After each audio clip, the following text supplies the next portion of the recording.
Hey there, ladies and gentlemen out there in internet land. This is your friend Charlie Hunter. I'm in Bellows Falls, Vermont. Ms. Betty Sue is down in Austin, Texas, pulling the strings technologically behind the scenes. And with us from somewhere like Savannah or something. Where are you, Larry Moore? Charleston, South Charles, Carolina. Carolina. The great Larry Moore, Yes, who's going to talk to us today about abstraction, the concepts of abstraction. I But am. before we get going, just a couple of housekeeping announcements. It's been a long time since we've had a reasonably fine art talk, and I know that copy of Alla Prima is supposed to be going from where it is now to another person, but I don't remember who has it. So whoever has Alla Prima, leave a note, and I will get it from you. I will tell you who you'll be sending it to. And if you'd like to have the copy Alla Prima for a month or so until I forget that I've sent it to you, so you may have it for several months, put your name down there too and say, I'd like to see that Alla Prima. That's Richard Schmidt's great instructional book, and we just pass it around in our community. And we will have whoever has it now send it to whoever we choose will get it next. And that will keep the circle of goodness and knowledge growing. Secondly, the other thing I want to say is for the first time ever, I have lined up several reasonably fine art talks in advance. So after Larry Moore this week, next week, we're going to have John Porter Lassiter IV, who is a great painter from Arkansas. Then we're going to have the legendary Jim McVicker from Northern California. Awesome. And then on December 14th, someone I've never met, but I am a huge fan of his work, though he veers slightly more toward the grotesque than my particular taste. But Mr. William Ray, a great, great painter from Los Angeles. So those are all coming up, but enough blathering. Let's dive right into today's show. Mr. Larry Moore, welcome. Thank you. Thanks, everybody. Thanks for having me, Charlie, Betty Sue. It's always great to be at least in your presence, if not personally, then digitally. So. Absolutely. So what do you have for us today, Larry? What are we going to be talking about? Well, I kind of cobbled together a slideshow from my usual slideshow, edited down, greatly edited, because I know we don't have a lot of time. Not a lot of time, but we have time to discuss the basic principles. We do that, and I've got them in there. And so we're going to look at a couple of paintings. Some you'll be very familiar with, maybe a few you won't be, but we're going to talk about these tenets and principles of creative expression, which are actually in all forms of creative expression. And right.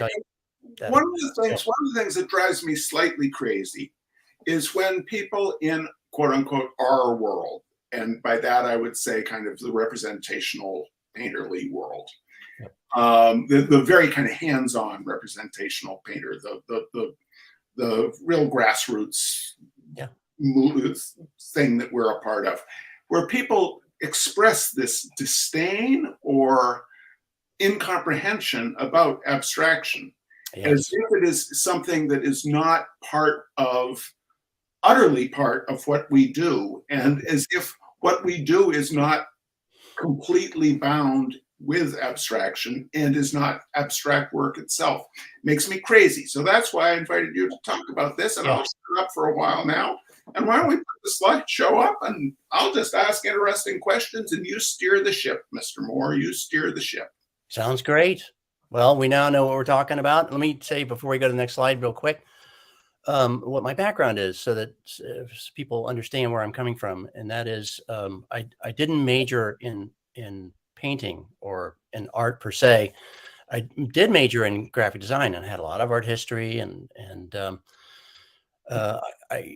I chose graphic design because I didn't know at the time when I was a kid. It was like, in the early 70s, like, how do you make a living at art? Because I was painting already, and I was making a living of sorts under my parents' roof, of course, but I was airbrushing t-shirts and surfboards and all that. But I chose graphic design. It just seemed like an interesting field for me. And so I had a lot of drawing, but no painting in school. Maybe I think we had one class, and the college model in the day was the teacher never showed up. So you're sort of left to your own devices. And I get it. I do. It was a great way to play around with stuff. But from there, I went from graphic design into advertising, then into commercial illustration, which is a job that I loved, and eventually weaned myself away. The whole time I was painting outside, just as something to do. So I had all these different fields of things running simultaneously that I was doing. And as you know, I wrote a book on the creative process called Fishing for Elephants, because I realized that all these different methods of creative expression they share a lot of attributes. And we're going to talk about those in a minute. So let's go to that first slide. And for those of you who know me, you know I come from the plein air background, and I know I do realism. I still do realism, but I teach abstract, and I'm teaching the principles of design and abstract. But I love to start off with something that everyone can identify with, and I think we can all nod our heads in agreement that John Singer Sargent is just an amazing painter. And I think we tend to love him for his prowess, his abilities to paint things and make them look effortless, and the sheer genius of his technical skills. But he was also a really deep thinker, and he made a lot of decisions. And this is what painting is. It's a whole series of decisions, or any creative endeavor there are a set of decisions that we have to make. If you're a musician, you have to move towards the modality that is of most of interest to you. Maybe it's folk music, or it's contemporary pop, or whatever. And so you make these decisions along the way. In the case of Sargent, one of the things that Sargent always did, and I learned from Sargent, is that he painted the way the eye sees, and that is he used a couple of components that we're going to touch on in a minute to direct the eye, rather than put everything into sharp focus at once. So what he did was, if you pay attention to whatever it is you're looking at the moment, which is the screen, that's in sharp focus, and everything else is in your peripheral vision. So that's a suggestion. So that was one of his masterful, subtle tricks that he did, was he led the eye, created eye flow by controlling one of the many components of painting, which is edge control, sharp focus versus out of focus. So, and you can see that here to a certain degree. He's really clearly stated the things that he wants you to look at, usually the face and the hands. The things that are most important into the story are clearly defined, and everything else is a suggestion. I love this. I've always loved this painting because it's such an unusual design. It seems straightforward, but then it's not. I love the paucity of the background, and the thing that I've only just saw this in this past year, believe it or not, in the upper right hand corner of that painting is just a little chunk of a column, right? Yes, I was going to ask you about that. When I look at that, that's what leaps out to me, is that upper right hand. What is going on there, Larry? Yeah, so that's a design decision. He's occupying that space. And one could say, well, maybe he's pulling from photography, which was a big, up on the rise at the time that he was painting. But as did Degas, that you could crop out portions of things in a seemingly random happenstance way, and use those chunks of things to inform space. And that's what he's doing here. He's telling the viewer that the space goes on, that he's occupying, he's moving your eye up into that space. But it was a really interesting sort of self-discovery for me to realize that I'd seen this painting 1,000 times, never noticed it. It was just because it's not really a super important part of the puzzle, but it is a design decision. Right. I would also point out that on the lower left, he echoes the proportionate sizes of the white with the yellow.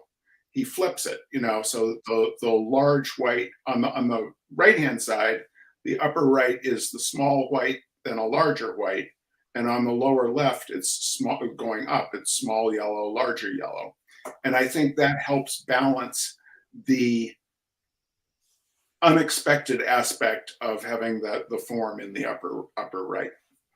It does, and what we ultimately want in most paintings, and some of the 7 tenets that I'm going to show you talk about today are generally true. There is no absolute in art. I have to go back to the thing that you said earlier on, Charlie. I've had a couple of heated Facebook discussions with a couple of neoclassic artists who are devout believers in that movement, and that's fine. But they were very say argumentative about whether the validity of non-objective painting. And we went back and forth on it at length. And one guy got really pretty substantially mad about it. And I really came to realize that movement for him is a belief system, like any belief system. And I'm of the nature that my belief system is all encompassing, but I am open to whatever everyone else is doing. But I realize in the broad spectrum of things that there's room for everybody. So I'm not a big fan of saying my way is the way and your way sucks. And it's sort of like football teams or maybe even, literal belief systems, that there's room for everybody in this world. And the museums kind of back me up on this. So, when we go into the museums, neoclassic work, and I love it. I do. I admire the work that goes into it, but it's not exactly filling the museums. There's always a room for these subsets of art. And I'm all in for all of it. Right. Well, one of the things Betty Seuss told me that her 6th grade art teacher told her, or maybe high school art teacher, but said, if talking about art, if there's something you don't like, so it's just art. You don't have to like it. There are a million ways of telling stories, and it doesn't mean you're going to love every single way of storytelling. Yeah, and it would be this. I make a lot of analogies, especially to music, but it would be like saying classical music is the only kind of music, and so all the other forms are crap. And I'm like, well, I don't think that's true, but you can believe that if you want. Exactly, and that's fine. Just don't argue with me about it. Right. All right. So what we're talking about is that all forms of creative expression, it's a series of decisions, and the big decisions down to the smallest of decisions. And in Sargent's paintings, what really got me going on this whole line of thought was going into the museums and not analyzing the work from a how they did it, but from a why they did it. And then I started thinking about what was it that would engage me with a painting that I would sit and stare at it for an hour. And it could have been a Sargent painting, or it could have been a Diebenkorn painting. What are the things that were so engaging in those paintings, but I'm not in some of the other stuff? And so I started whittling those things down so I could teach them. And so let's go on to the next slide and take a look at some other paintings. There we go.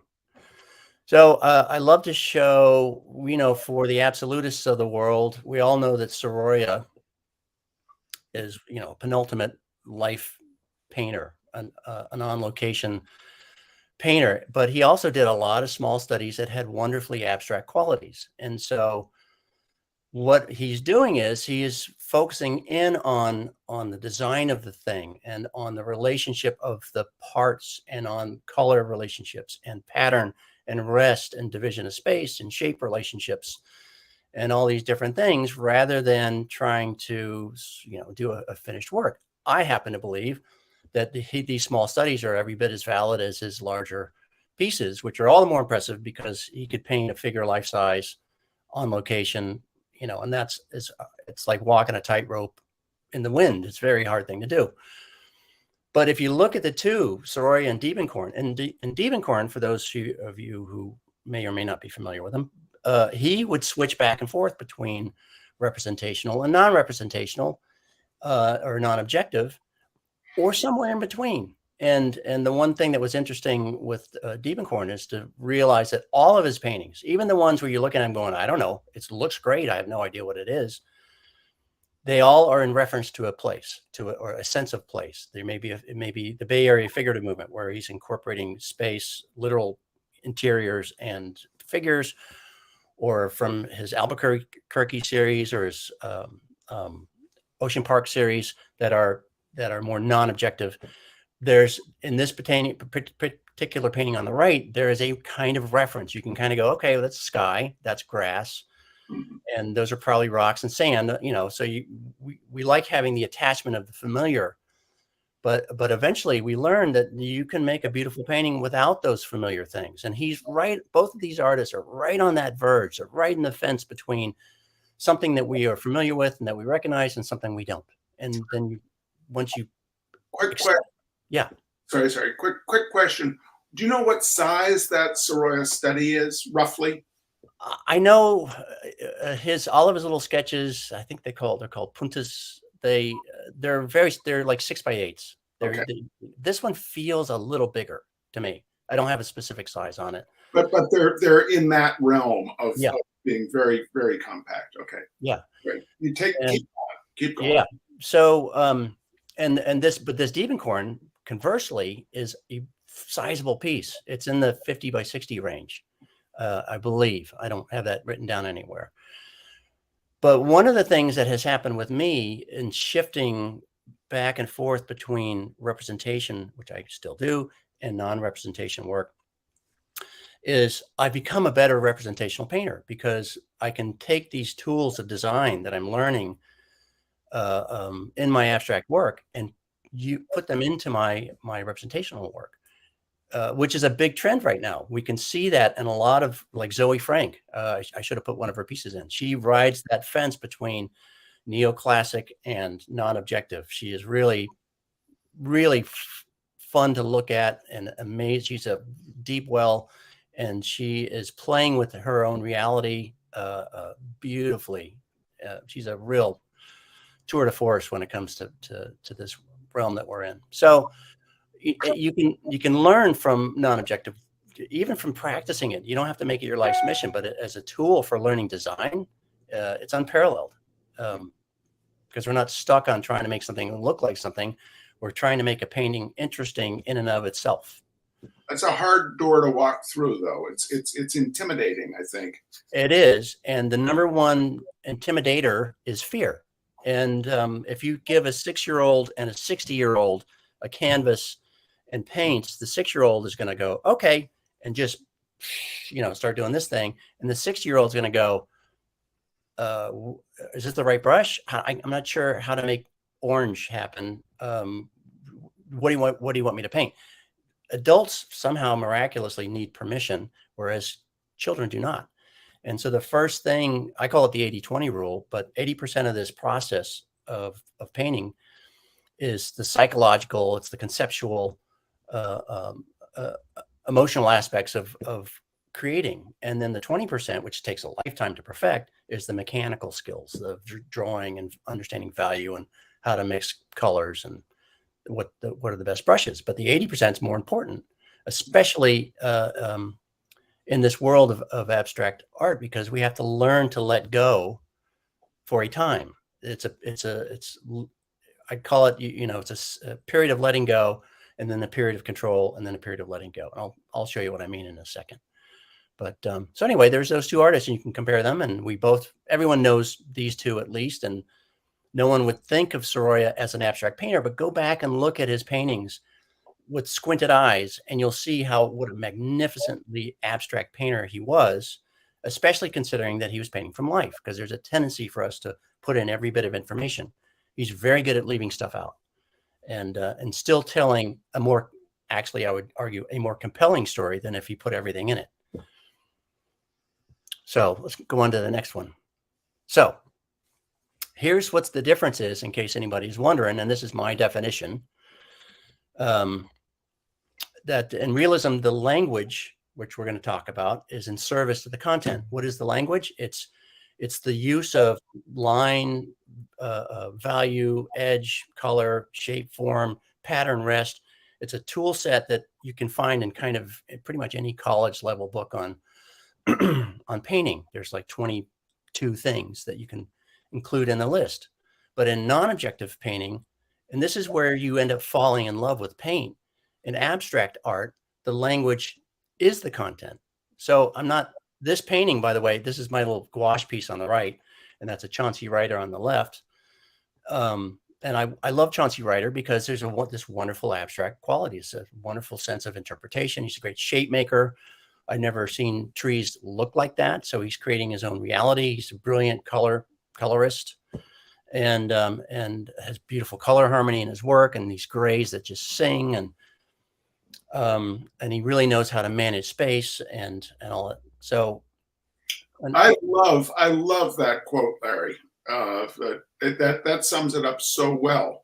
That the language is in service to the content, and in abstraction, the language is the content. That boils it down beautifully. Well, thank you. And this is true for every form of creative expression. Writers spend a good writer spends years and years and years, 10 years, 15 years writing and writing and writing, learning the language before they start applying it to anything. They're just getting their chops. And how do we identify any creative person, musically, or architecturally, film-wise, painting-wise? We identify them through their language. You can spot it if you're paying attention. You can spot a Chauncey Ryder across the museum, and it could be a tiny little thing. You go, oh, that's Chauncey Ryder, right? Or an Andrew Wyeth, or a Frank Lloyd Wright building, or Frank Gehry. We know their language. And so that's the tool set. And then we have to develop the other half, which is the intellectual components and the conceptual components to apply that language to something. But this little painting on the right, it's a little gouache piece I did as a study from a plein air piece I did out in Taos.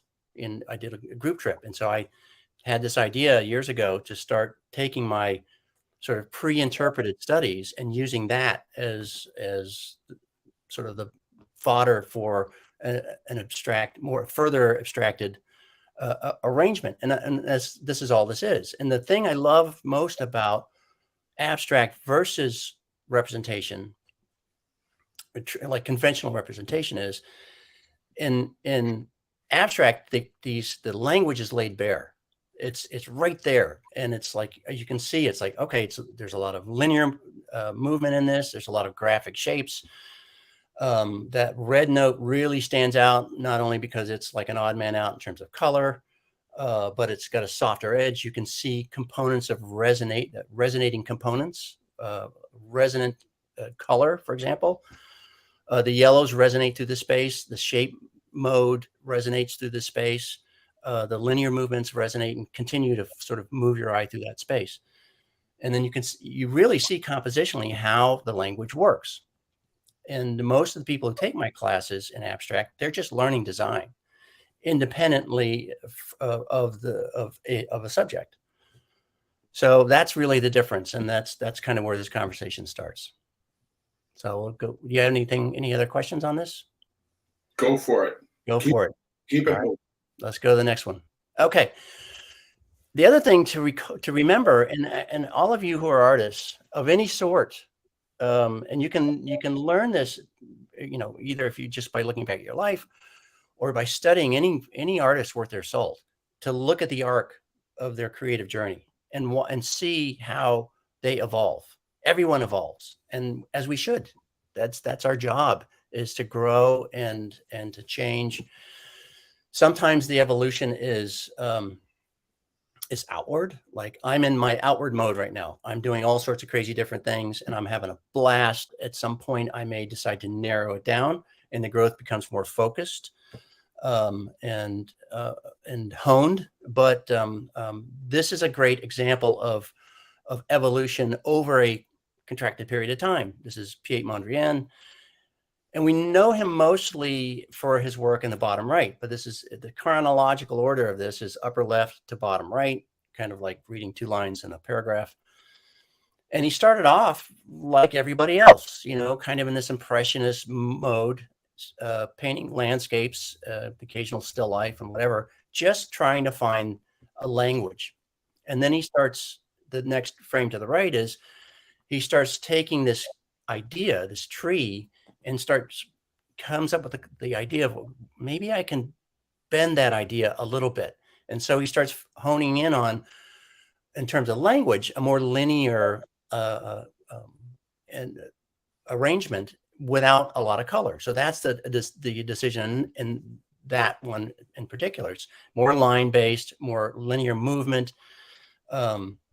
And he's dialed down the color. One of the things I always use as a teaching tool in the classes is when I talk about these components of line or color, is you can think of them as levels in Photoshop or in your image app where you want to adjust the color. And Charlie, for example, in your work, your use of color, you can work in color, you do it a lot, but your tendency is to dial down the color and focus more in on value, a simpler color arrangement. That's just your personal choice, and it's gorgeous, and it's as beautiful as any fully colorized piece. So that's one of those decisions, and all of these decisions are slider bars. There's no absolute one way for any of it, but so you can see as he moves through chronologically to the right, he's taking the idea further. And most evolution is like this. Let me just play with this idea a little, which will lead you to the next arrangement, which leads you to the next arrangement. And so you realize that this whole process you don't learn it all in one go. It's a long process.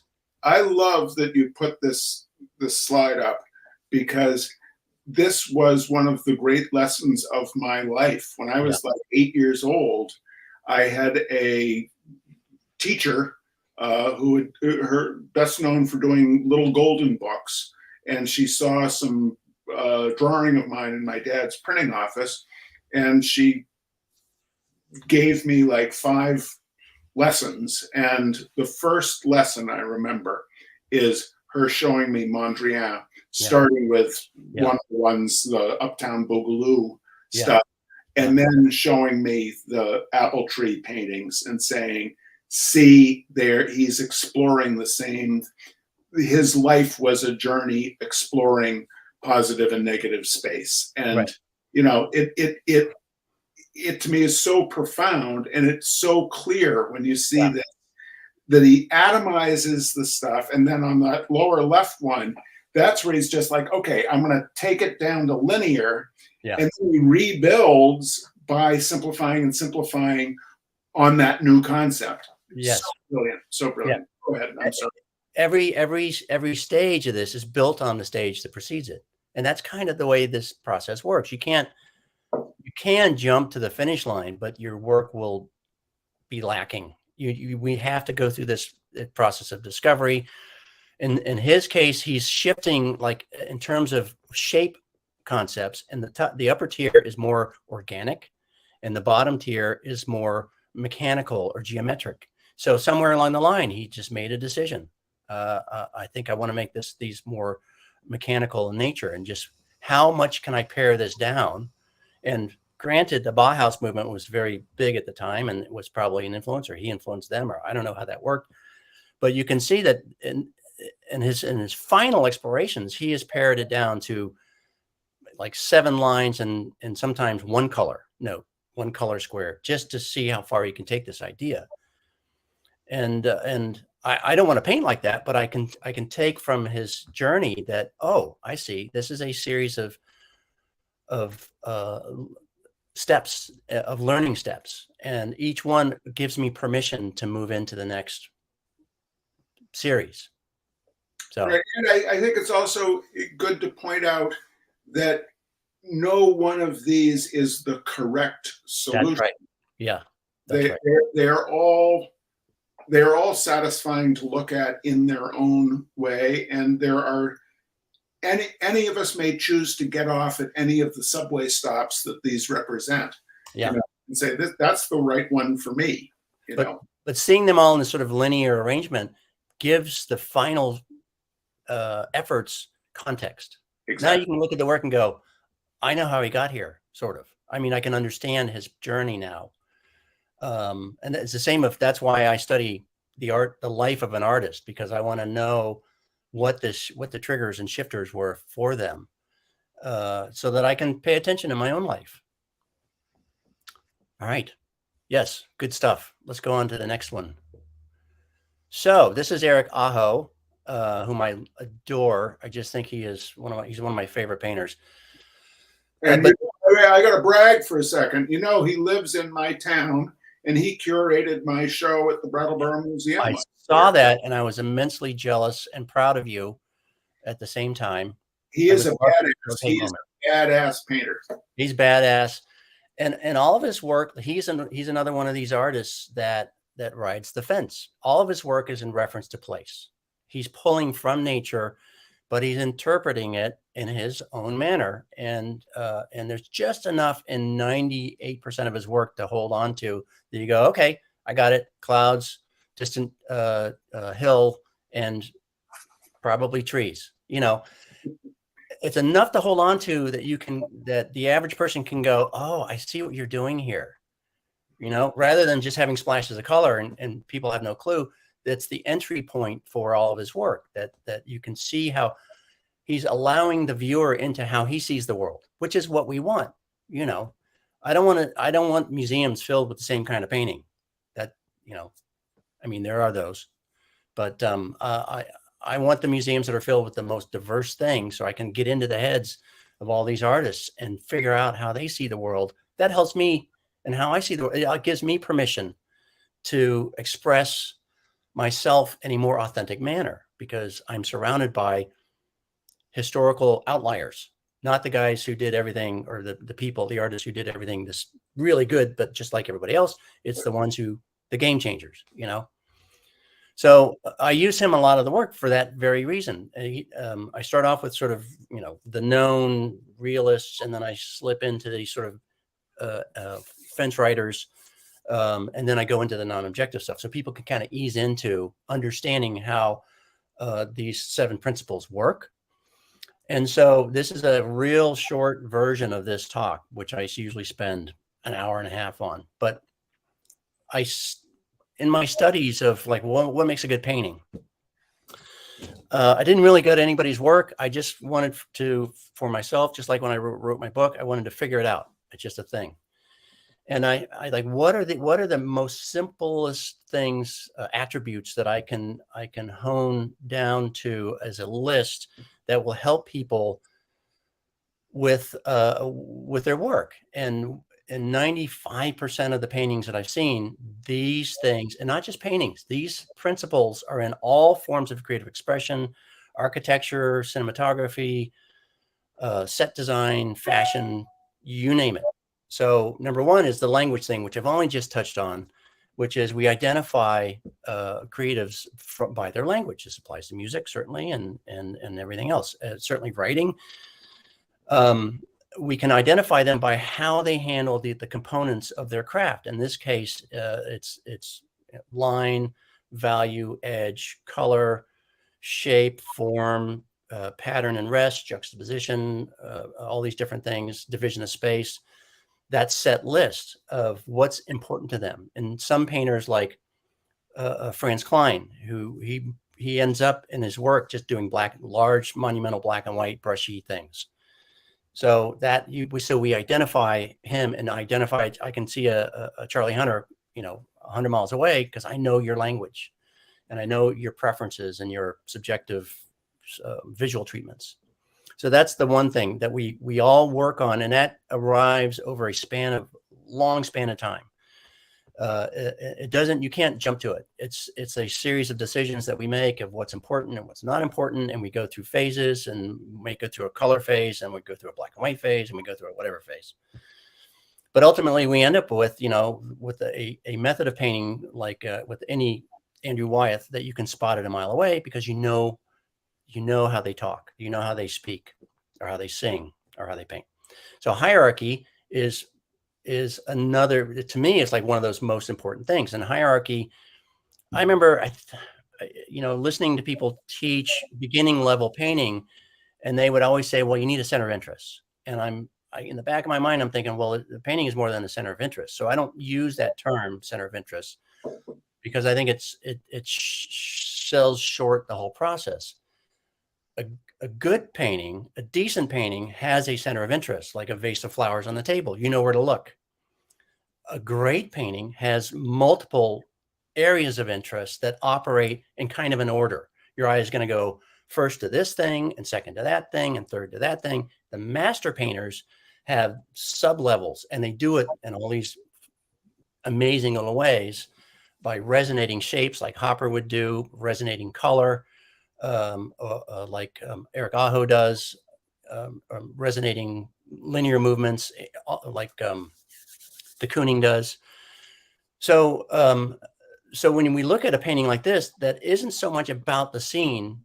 We have to rely on a real sophisticated methodology for creating this hierarchy, which is this level of what's important and what's not important. For example, the pattern area is more dominant than the non-pattern area. So that's a level of hierarchy. Your eye's going to go to the movement and the busy stuff first.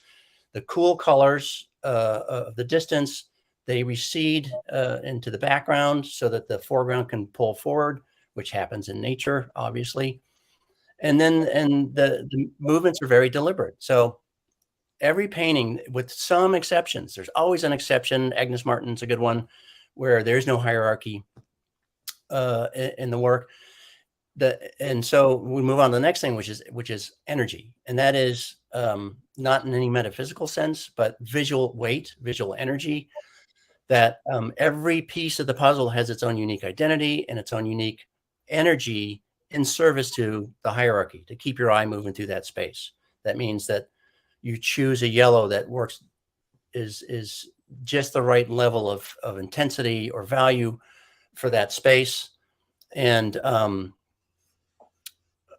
so forth. So visual weight, visual energy. Betty Sue just threw up a comment and I didn't catch what it was. Sorry. Can you throw that one up again? Where's the comments? That works best when the viewer can grab onto that and understand at least one thing in an image, so they will look at it. Yeah. Okay. So there's a comment. Maybe you can all see it. I think abstract works best when the viewer can grab onto something and understand at least one thing in an image, so they will look at it and in turn. Let's see. If there is not a single thing to identify with, there's no reason to engage deeply and no reason to try to understand what the artist is trying to say. Okay. Thank you. I'm going to say that might be true for you. And one of the things that we know about art is that there's really no truth. There's no one way to do anything. I personally am crazy in love with paint. I just want to see, I love seeing what people can do with paint. I love the gorgeousness of a mark. I don't need any reference to space or to things or to objects, because it's like, okay, here's a great analogy.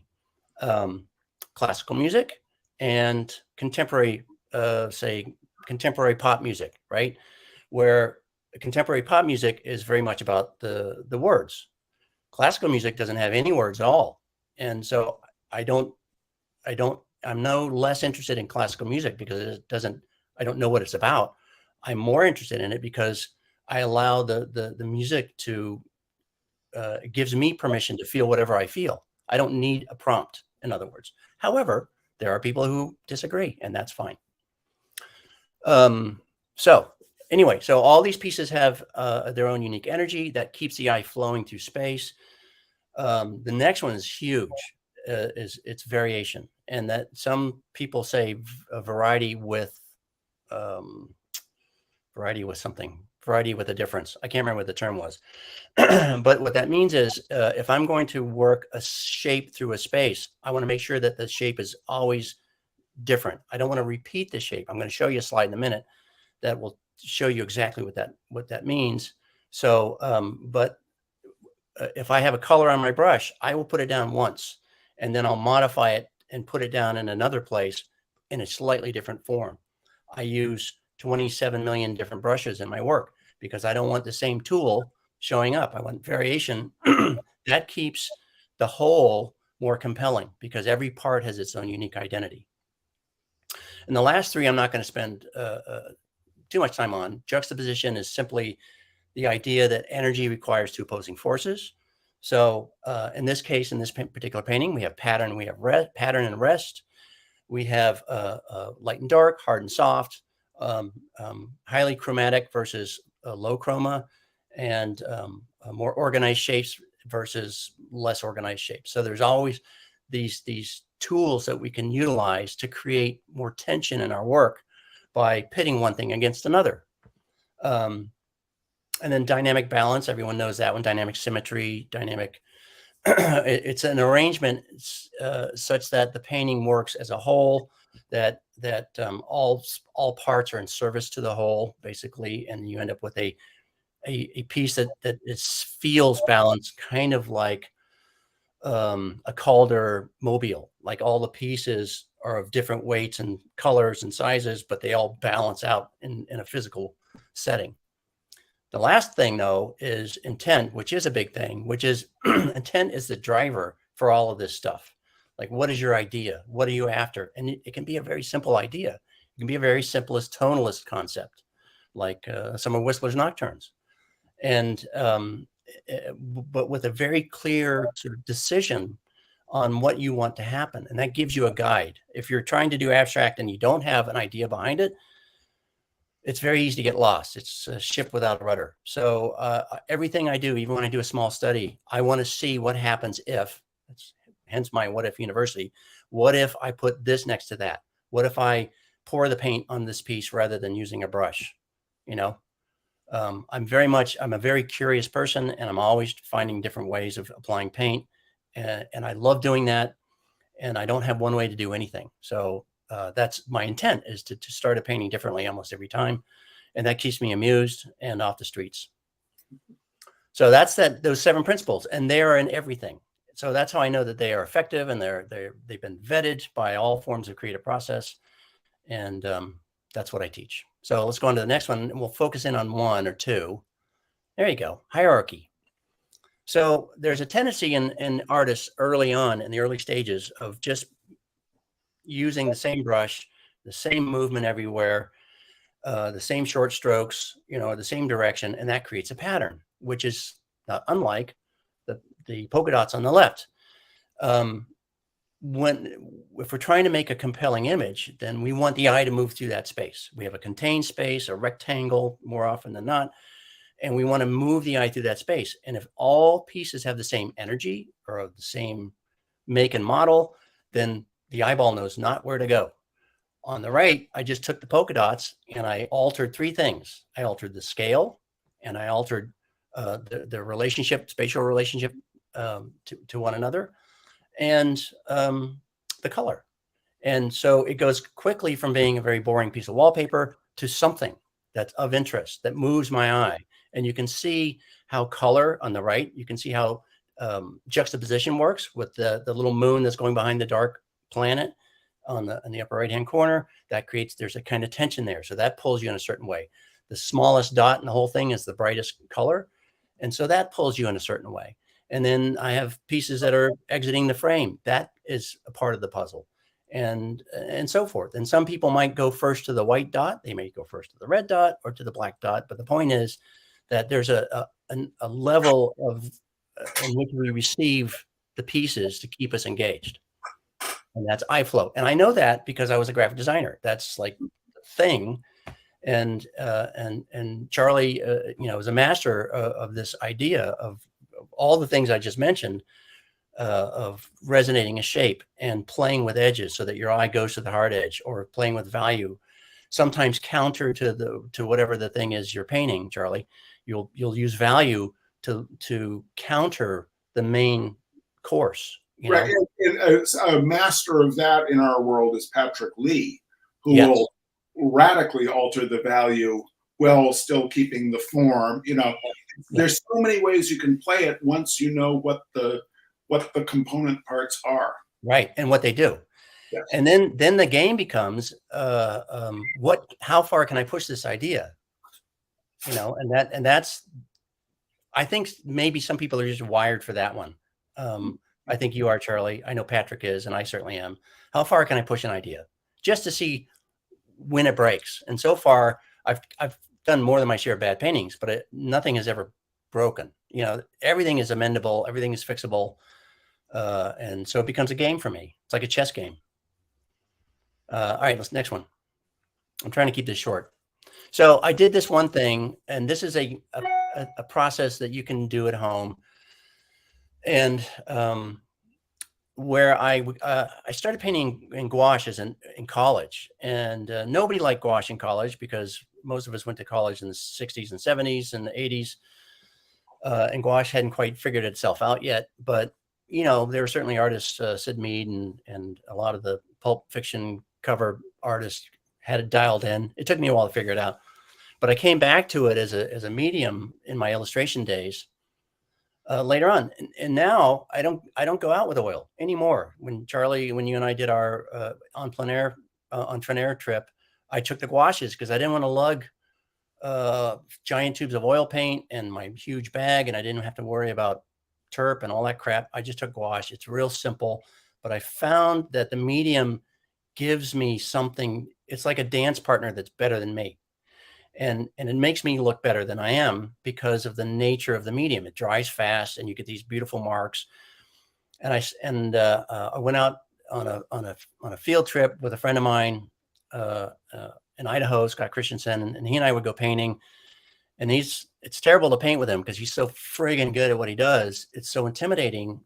And two things happened. One was I was trying to play catch up. You know, I was trying to go, okay, I can't paint like this guy. It's hard. I've been painting probably as long as he has, if not longer. And he's just like, you know, 18 levels above me. And then I started thinking, well, why not just paint like me instead of trying to catch up to him? So I just started playing. I just went into play mode, which is where I still am today. And I'm just trying different things. And he looks over what I'm doing. He's like, oh, what do you got going there? And so I realized that the studies weren't going to lead me as much to like a finished landscape painting. They were a kind of exploration of language itself. And so what I did was I went home with a pile of these studies. These are done over like 2 days. These are little 6x6s and 8x8s, 10x10 gouaches. And I came up with an idea, as I am wont to do, which is I'm going to, let's go to the next slide. I'm going to take one study or several studies, and I'm going to do a study from that study. And then I'm going to do a study from the second study, and then a study from the third study. And it's like the campfire game telephone, where you start a story and the story goes around the circle, and by the time it gets to you, it has nothing to do with what it was. So that I could allow like this natural process of letting subjectively what I like bubble up. And the thing I love about studies is I tape off a piece of paper. I don't use the whole piece of paper. Psychologically, my brain is like in study mode. It's taped off. It knows it's a study. There's no pressure. And in gouache is this wonderfully playful medium. So I can pretty quickly go from, and I did have an intent, and the intent through the series was, how much can I take out?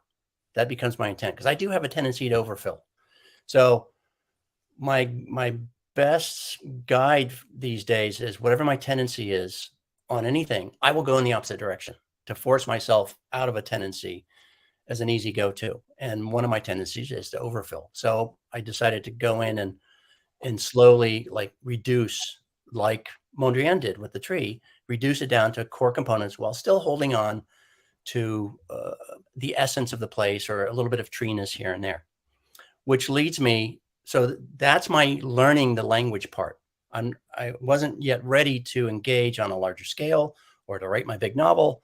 I wanted to spend a lot of time doing these little language studies and conceptual explorations. And with gouache, you can do one a night. You can do one in an hour and 20 minutes, 30 minutes. Sometimes the less time you spend on them, the better they are. And you realize how powerful a mark can be or color relationship. So let's go on to the next one. Thank you. And this is one painting out of a series that came from the studies. And I didn't try to make the studies bigger. That doesn't work. You can't scale up an abstract study because you lose that spontaneity. You lose the game, the chess game. Everything changes, going from gouache to oil, going from 8x8 or 10x10 inches to 48x48. It's a whole new ball game. But I had acquired enough confidence in a language that I could just pin my studies to the wall and kind of look at them if I needed them, but otherwise, go from there. And I think that's the end of the slideshow. Is there one more? I don't think there is. I think that's it. So what scale is was that piece? That's a 48x48. Wow. And you just the mechanical part of this really starts showing up, because it's very easy to get lost in too much information on a larger scale, because we have a tendency to infill every spot. And so my intent was to pit areas of pattern with flat areas to resonate. I had a handful of things I wanted to do. Maintain a certain level of forestness, to resonate colors through space, to resonate a mark without duplicating the thing exactly. Every mark I made was pretty much with a different device and a different tool. And I just use all sorts of stuff. I use paper that I cut into little templates. I use brayers and squeegees and knockdown knives. And there's a crap ton of layers on these things. So they don't really start developing. For any of you who took college level photography back in the day, it's like developing a photograph. You just sit there and watch the thing come alive as you wait and layer and layer and layer. And then I make my assessments as I go. So I only have sort of a basic intent and a couple of guidelines to keep me in it. And the rest, it's a chess game. It literally is. Every time you make a mark, you change the board, and that's the fun of it. And it's like a puzzle with no picture on the box. You're just putting stuff together, trying to find the best assemblage. And I don't worry about if they don't work. It never bothers me, because how did you get rid of that critical voice? I guess you can go big on our faces now, Betty Sue. Yeah. How did you get past the critical voice doing that? Why do you not? How did you manage to not judge yourself? Part of it was by analyzing the arc of the greats, the creative arc of the greats. They all did shitty work. Everybody did. There's a few exceptions. The only crappy work Sargent ever did was when he was 12. But we all did crappy work at 12, so that's forgivable. And what I realized, that every part of a painting is just a step. Everything in life depends on how you look at it. And abstract has taught me so much about life.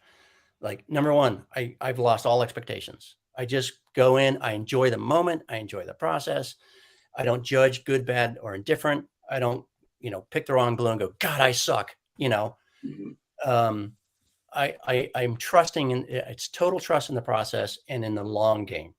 And so if a painting doesn't work out, I may have learned this one from Kwang Ho once a long time ago, where it was a big game changer for him years and years ago. And he put up this painting that he had started, and it just went south, and he scrubbed the whole thing down, and he went, hey, wait a minute, and it was that realization that I can utilize this. And so every day for me is a learning tool, a learning thing, something to learn. And I don't worry about the outcome. I don't worry about it if they don't sell. I mean, someday I might, but I don't take any of that personally. I don't even care. I don't care what people think. I've just learned to shut all that out, and I am just totally in love with painting. I'm committed to not committing to one or the other, because I love them both, Right. And so now you do a fair amount of workshops, and you will be doing an this abstraction workshop as an online course in the next year or so. Yeah, and I've had it up on my website that an online course is coming, but the problem has been historically that I love teaching, and I just, every time someone asks me, I'll go, yeah, I'll do that, because I love watching people grow in 4 days. It's remarkable. And but I've realized that I need to really get this online content done. So next year I'm going to teach fewer classes. I'm still going to teach. I'm going to try and teach more locally here in Charleston, because it is a nice place to come and visit. Food's good, and I've got a place to teach now. And so I'm going to spend more time trying to get over the technological hump and create online content that anybody can have access to. Awesome. So people who are interested in doing a deeper dive with you should just go to the LarryMooreStudios.com website and learn. There will be posted both your live classes and your in-person classes, as well as whatever you come up with for online. Yes. And I haven't posted for next year yet, but I do have a few. My book is there. You can click on the book and read about that. The book is great. Everybody should. Fishing for Elephants is a wonderful exploration Illustration. And I've started another book, which is basically all the stuff that I figured out since I wrote that book. And it's a more of a simplification. Charlie, perhaps you can back me on this one. The more we learn and the more we grow, the more clear things become to me. I start making more intellectual associations between disparate things and more conceptual connections between things that I can now bring into my work. And one thing I'll say about this world of abstract is we have a lot of discussion about freedom, personal freedom. And to be honest, there's only so much freedom one can have unless you live on a deserted island, which I don't know who wants to do that. You're not really free to do whatever the hell you want, or you shouldn't be, because we live in a society. However, there is one place where there is total freedom, and that is in this, with you facing the canvas, not beholden to any imagery. It's just you and the thing, you and that canvas duking it out, and you are free to do whatever. And there are no rules. There are some guidelines, which I just gave you, those 7 things. And you will learn and grow. And you may not become an abstract painter, but you're going to become a better realist painter, because now you know how to manage a composition without relying on a boat or a tree or a face. Absolutely. That's great advice, Larry. And thank you so much for taking the time today to talk. I urge everybody to visit his website, because as well as the abstract pathway we went today, he also does astonishing realism work. And you can see how the abstraction informs where he goes with his realist stuff. So Yeah. thanks a lot, Larry. Thanks, Charlie, for having me. Betty Sue, thank you so much.